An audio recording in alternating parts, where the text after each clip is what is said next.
और क्या करती हैं? और क्या मिलता है स्कूल में? फल मिलता है? फूल मिलता है? और खाना मिलता है? अच्छा लगता है?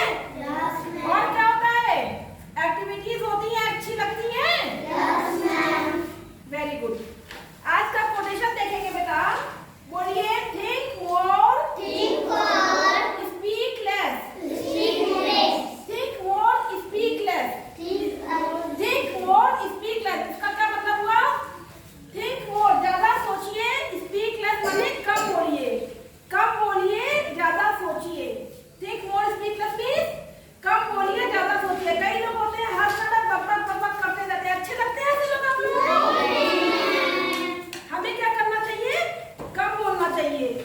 जब हम कम बोलेंगे तो दूसरे की बात ध्यान से सुनेंगे, टीचर की बात ध्यान से सुनेंगे और उसके ऊपर अमल करेंगे। जब हम ज्यादा सोचेंगे, अपना माइंड लगाएंगे तो हमारा माइंड में क्रिएटिविटी आएगी। हम सोच पाएंगे कि हमें आगे चल के क्या करना है, कैसे अच्छा व्यक्ति बनना है, कैसे अपने देश का अच्छा नागरिक बनना है, कैसे अपना डेवलपमेंट करना है, अपनी सोसाइटी का डेवलपमेंट करना है और आगे चलकर अपने देश का और दुनिया का डेवलपमेंट करना है। ये सब कैसे होगा? जब हम बोलेंगे कम और सुनेंगे ज्यादा, सोचेंगे ज्यादा, अपने दिमाग का इस्तेमाल करेंगे। समझ में आ रहा है सब बच्चों को? Very good. एक कहानी सुनिए आप लोगों को। एक बार एक बूढ़ा आदमी होता है और उसके दो बेटे होते हैं। कितने बेटे होते हैं? दो बेटे होते हैं। दोनों बहुत आलसी होते हैं और बूढ़ा जो है अब बहुत ज्यादा बूढ़ा हो जाता है, वो मरने वाला होता है। तो बूढ़ा ये सोचता है कि जब मैं मर जाऊंगा तो मेरे बच्चों को क्या होगा। लेकिन अब एक दिन ऐसा हुआ कि बूढ़े की बहुत ज्यादा तबीयत खराब हो गई।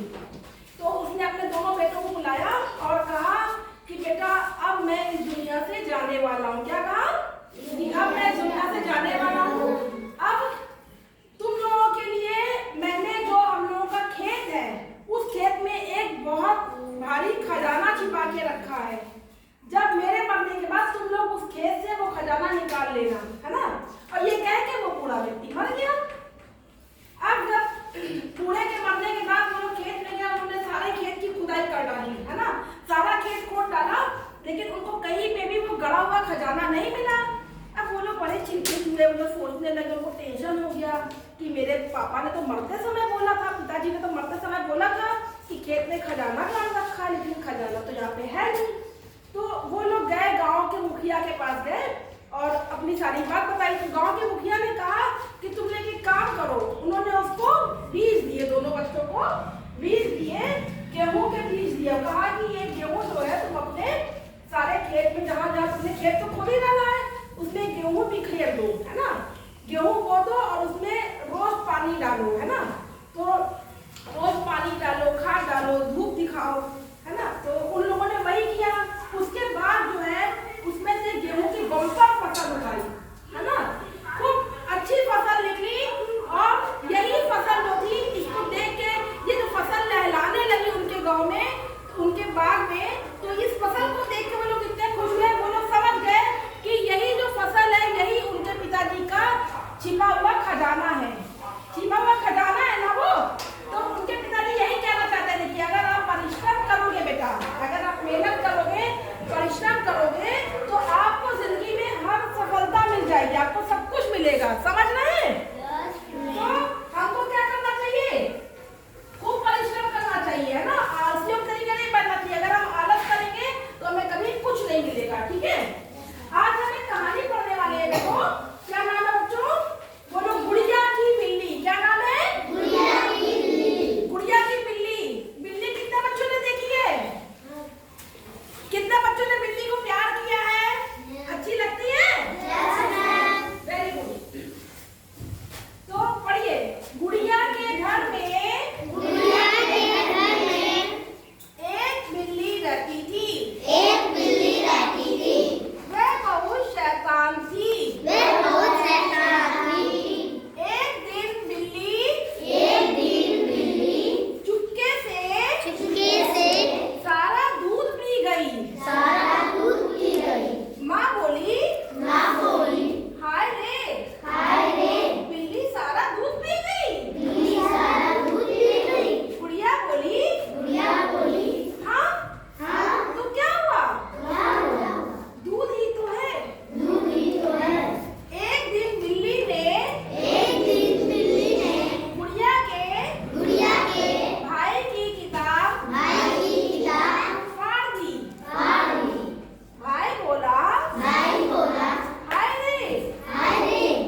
अपने शब्दों में भी लिख के दिखा सकते हैं। पहले तो आप देख के उतारिए, पहले तो जैसा मैम ने लिखी है कहानी वैसा ही आप बिल्कुल सेम लिख के दिखाइए अच्छी अच्छी राइटिंग में।